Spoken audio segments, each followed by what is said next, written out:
It all started at Harvard Business School with a $10,000 check, the prize for runner-up in a business plan contest.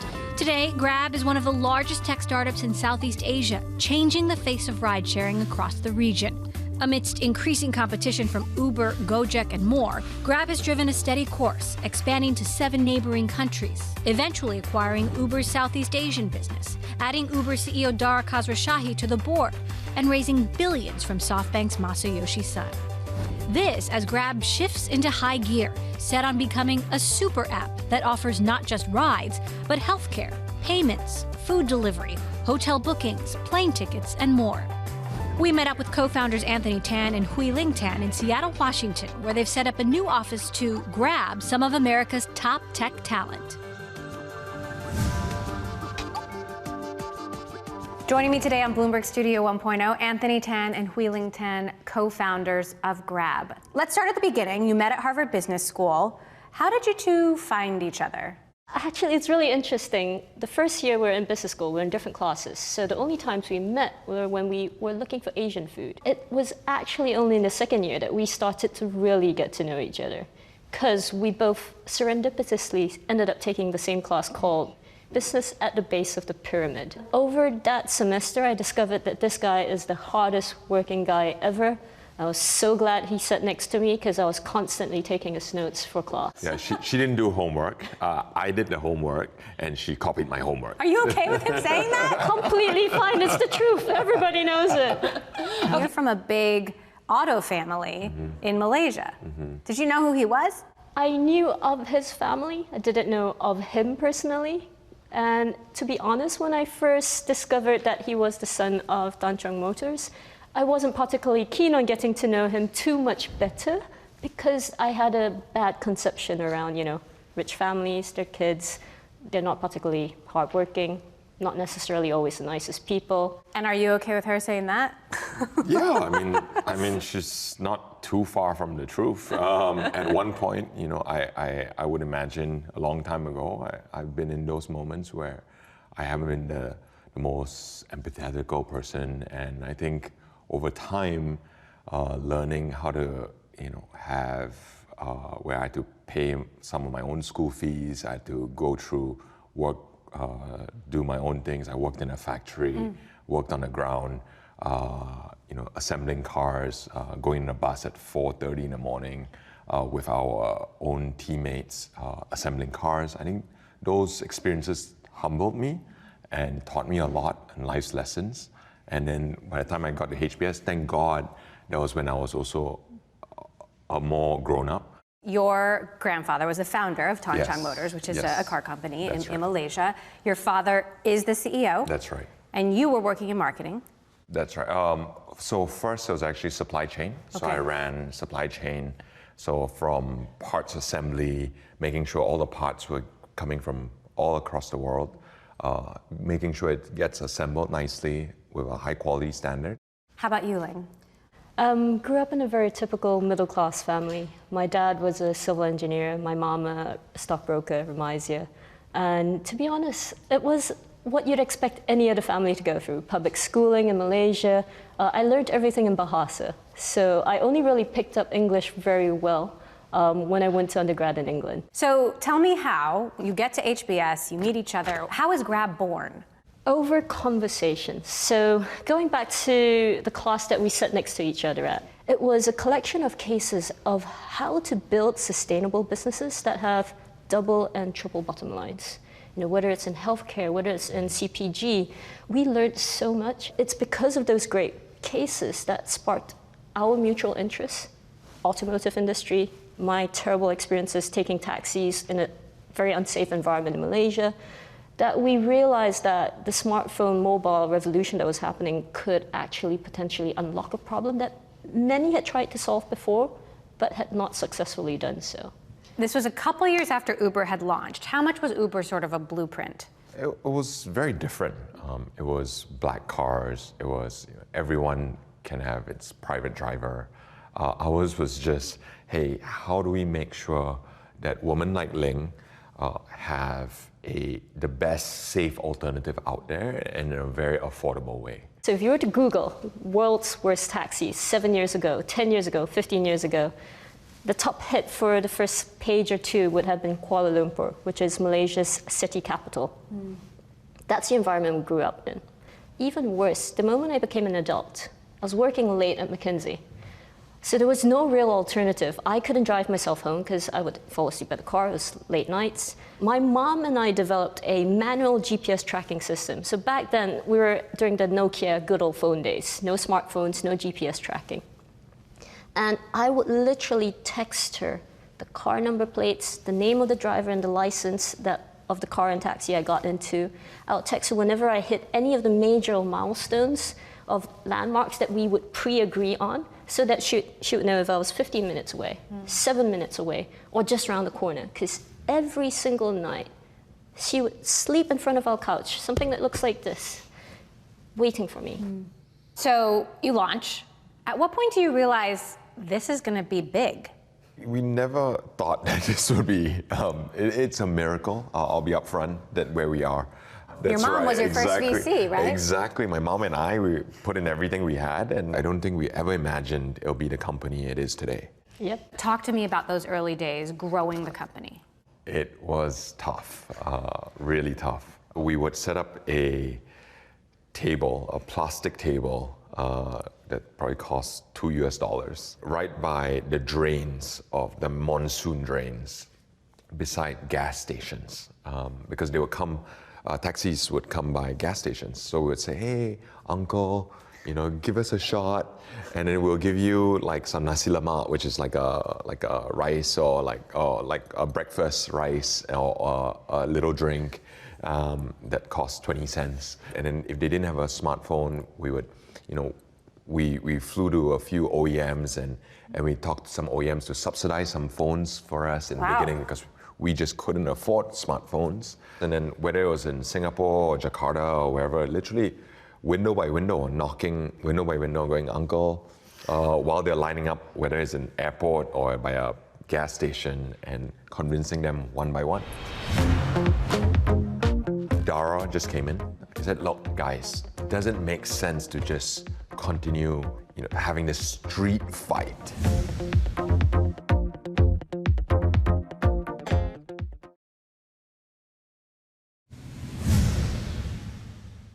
By 2014, you'd expanded to the Philippines, Singapore, Thailand, Vietnam. Tell me about what it was like getting into these different countries. One of the first few things we always did was look for the best local leaders.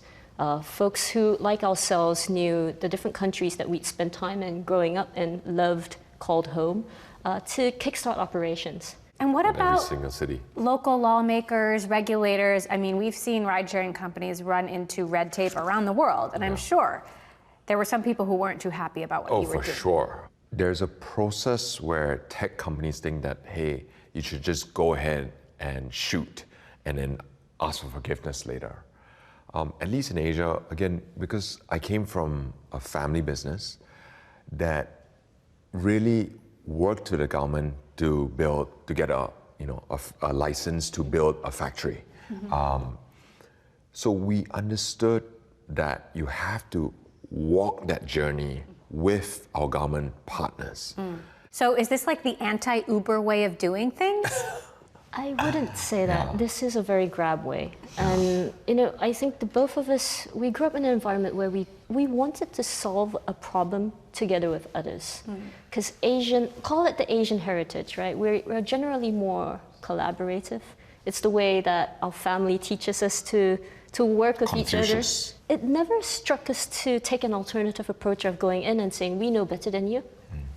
Follow us." In Thailand, as I understand it, ride-sharing is still illegal, but you operate in a sort of gray zone there? I guess how I'll put it is we work very closely with the Thai government and many of the governments to find ways to serve the people better. And whether it's formalized or not formalized, we focus on serving the people. So what is Grab today?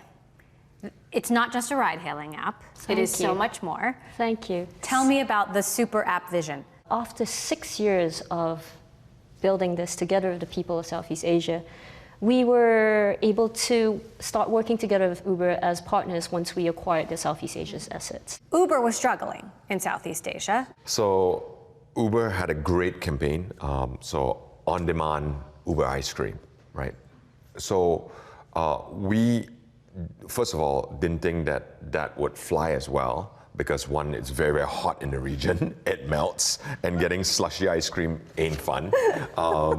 So what we said was, hey, you know, what do Singaporeans, Malaysians love, Thai, you know, what do they really, the king of fruits, the durian. In over 30 days, we sold 25 tons of durian, making us the biggest durian seller in Singapore. Uber doesn't give up easily.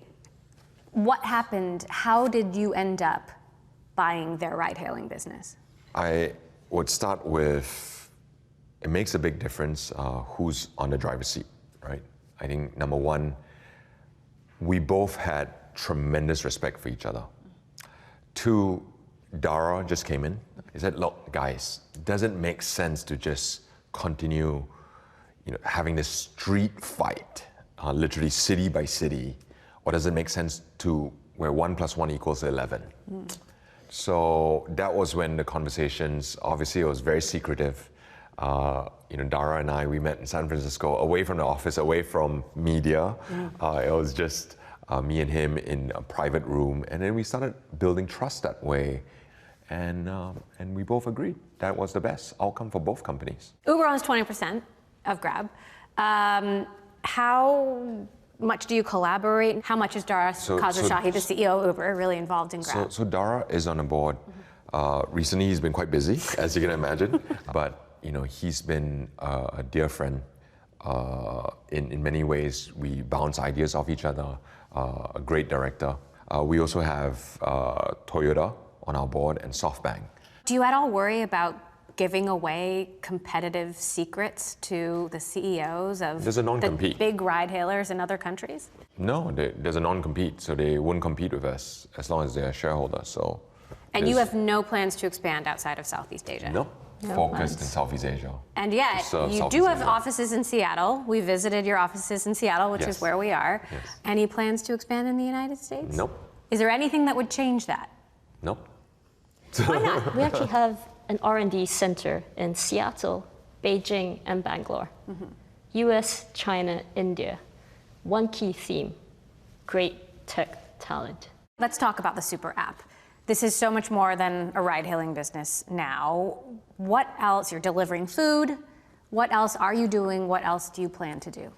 We want to create a technology platform that can literally house multiple digital ecosystems and economies on it.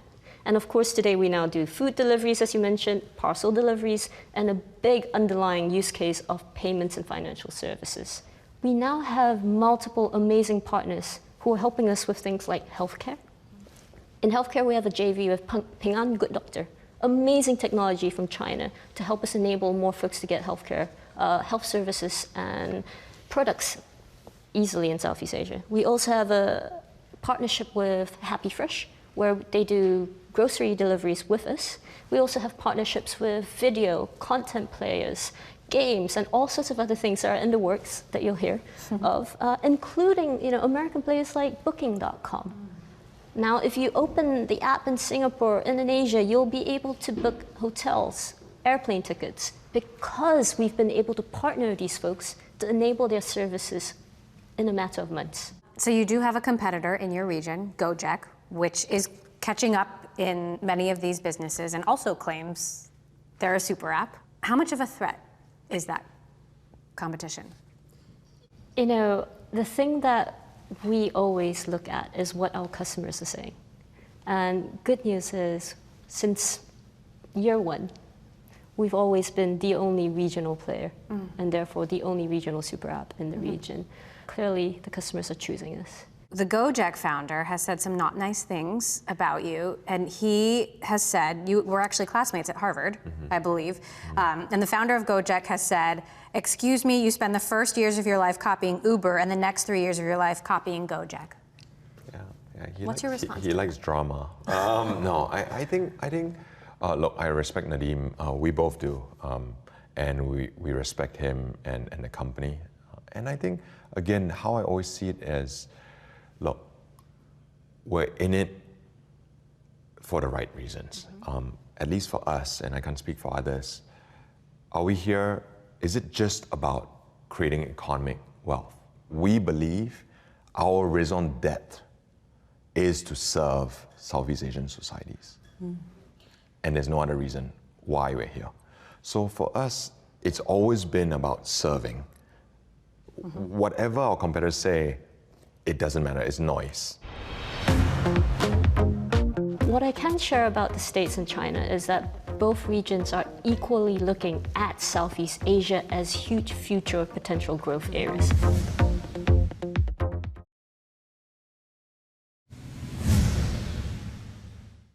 You run a huge platform right now, and on a huge platform, bad things can happen, will happen, accidents unfortunately happen. One of our Bloomberg reporters got in an accident in a Grab, and she wrote about this. Yeah. And she wrote that the driver left her, and she was badly injured. You actually went to visit her at home. That's right, that's right. And she's not the only person. I remember meeting a driver once who actually on a motorbike, he fell on his own. You know, I went to visit Yu Lim, as you said. You know, of course, it was a moment that was very emotional for both of us, seeing her daughter, seeing her family, going into the house. You know, and I think for us, can we do more? For sure. Now, can we say factually, are we the safest alternative out there? Yes. Have we built even more features after that? Yes. We've tripled down, if not quadrupled down. We have dedicated tech families just focus on safety. And right now we can say undoubtedly, hand to heart, there's no one who has more safety investments in Southeast Asia than we do. So she actually confronted the driver. She found out sort of what the consequences for him were. He lost his ability to drive for Grab, yes. Correct? He was fined. She wrote down what she felt the accident cost everyone. She said, me, my left vertebral artery, she's referring to her injury there. Driver, livelihood, plus $3,700 in fines and expenses. Grab, $20, the refund they'd given me after the accident. How does that strike you? Both of us have spent time to try and understand what we could have done better, not just from that accident, but many others, which, whether they're small, could have been prevented or have been caused by external circumstances. We're constantly trying to figure out how we can make every preventable accident disappear. What are some of the changes? There's a big need to make sure that the drivers who actually are picking you up are the drivers that have been vetted and verified with history and track record to be good drivers. And what we do with technology is make sure that, hey, every time they log into their app, they do a selfie verification that's based on facial recognition to make sure that that driver is the right verified driver that's trustworthy and safe. That's one example. Everything we do has to be, and of course, the case on safety you just pointed out, can we do more? Should we have done more? Yes. And the important part as CEOs, as co-founders, as leadership, is to recognize we make mistakes and just put up your hand and say, I'm sorry, I made a mistake, forgive me, and I'll keep getting better. So let's talk a little bit about the money. You've raised a lot of money and you're trying to raise more. About a $14 billion valuation is your last valuation, am I right? In that ballpark. Where are you putting this new money to work? It's not just SoftBank. I mean, if you think about it, in fact, the first $3 billion wasn't raised by SoftBank. It was raised from Toyota to Hyundai, to Booking, to Microsoft, Ping An, Oppenheimer, right? You talk about we're very, very blessed with sort of the global best names one can imagine. But why continue to raise money rather than going to the public markets? Because of our super app ambitions, which now involves a much broader set of services for our customers, there needs to be additional innovation and additional investments. And those are the investments that our partners, they identify the opportunity and they're like, we understand, we want you to do it. In fact, they're encouraging us to go bigger, bolder, and better so that we can just serve Southeast Asia more consistently. Tell me about your relationship with Masa. You've said that he's told you you can have unlimited capital from him. And yet I assume you're probably not asking for unlimited capital. No, that means unlimited dilution. Masa and I are extremely close, and we're very blessed to have a mentor, a personal mentor, and a friend and partner in this journey.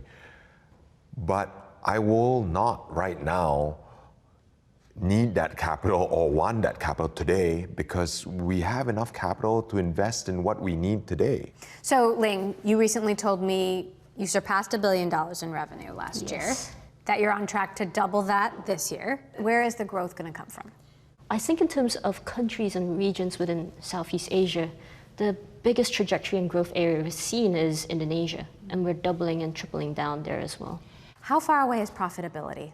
In certain markets and certain verticals, it's actually already profitable. Now, for us, it's really important that we build and create more value, right? It's very easy to say, hey, you're the most popular app, and then just be like, oh, chill, right?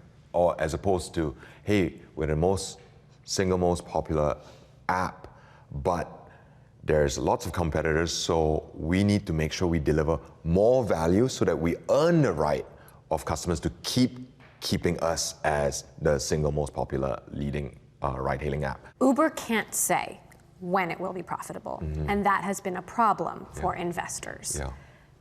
Are you learning from that? It's different. It's different. So first of all, Uber, majority of its business is ride-hailing today, plus obviously a food delivery. Lyft as well is ride-hailing. The point is, we see ourselves, our comparable is more WeChat, right, as a super app. So will Grab go public? Right now, we have no plans to go IPO. We don't need to go IPO, hence that very big round. For us, again, choosing long-term strategics, again, as part of our Tech for Good, working and co-nation building, is when we talk about nation building, it's not 5 months. It's the next 5, 10, 15, 20 years. Given the US-China trade tensions and manufacturing that seems to be leaving China and moving to Southeast Asia, does Grab have a role in that? Is that an opportunity at all for you? What I can share about the States and China is that both regions are equally looking at Southeast Asia as huge future potential growth areas. I think everybody sees Southeast Asia as a region of growth for the future, and it's not short term. It's not for the next 5 years. It's going to be for the next few decades, and that's the growth we want to help drive and lead and grow for the rest of the country. We've seen many founding teams fall apart. There's blood on the floor. You guys seem to have a great working relationship. How do you maintain that? We've just had an amazing relationship because we share that foundational value system. We also share that passion and vision for what we believe we can contribute back to the region. And we do know that it's unique, and hence why we cherish and value it even more. At the same time, we also know that there are many more opportunities for others like us to equally find the same passion. So we encourage it. In fact, we are helping back in the region. We've launched something called Grab Ventures Velocity. It's our own accelerator program to help other startups in the region who are trying to do good, trying to find scale, using our platform, using our access and partnership. We're trying to help them as well because we were able to stand on the shoulder of giants, and we're hoping that we can help give them a little boost that they all deserve as well. Well, it's been a pleasure to interview you and to interview you both together and to see that working relationship. So Anthony Tan, Hui Ling Tan, co-founders of Grab, thank you so much. Thank you so much. Thank you for joining us. Thank you.